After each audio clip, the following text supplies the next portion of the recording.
10 ఏళ్లు అధికారంలో ఉండి జగిత్యాల జిల్లాలోని రోళ్లవాగు ప్రాజెక్టును ఆధునీకరణ ఎందుకు పూర్తి చేయలేకపోయారని స్థానిక ఎమ్మెల్యేను ఉద్దేశించి కాంగ్రెస్ సీనియర్ నేత జీవన్ రెడ్డి మరోమారు ఘాటు వ్యాఖ్యలు చేశారు. రోళ్లవాగు ప్రాజెక్టును మరో కాళేశ్వరం ప్రాజెక్టుగా మార్చారని ఆయన విమర్శించారు. జగిత్యాల జిల్లా బీర్పూర్లో జరిగిన జై బాపు జై భీం జై సంవిధాన్ కార్యక్రమంలో జీవన్ రెడ్డి పాల్గొన్నారు. రాజ్యాంగ నిబంధనలు పాటించని వారికి కాంగ్రెస్ పార్టీ పేరు ఉచ్చరించే నైతిక హక్కులు లేవని జీవన్ రెడ్డి విమర్శించారు. ఎక్కడ కాంగ్రెస్ గౌరవం వస్తుంది పెద్దగా మొత్తం నేను వాళ్ళతో ఇంత పక్కా పోయి నేను తరంగా చూసుకుంటా.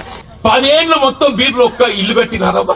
ఈయన కాంగ్రెస్ ముసుగేసుకునే ప్రయత్నం చేస్తున్నటువంటి నాయకులు నేను అడుగుతున్నాను. నేను నువ్వు 10 ఏళ్ళు రాజ్యం చేసినావు కదా, నీదే ప్రభుత్వం కదా, మరి అలా ఒక్క ఇల్లు కట్టావా?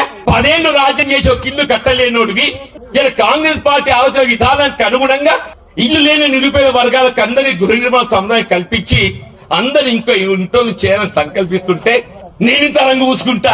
ఈ సమంజసమేనా? ప్రజాస్వామ్యం హర్షిస్తుందని చెప్పంటున్నా.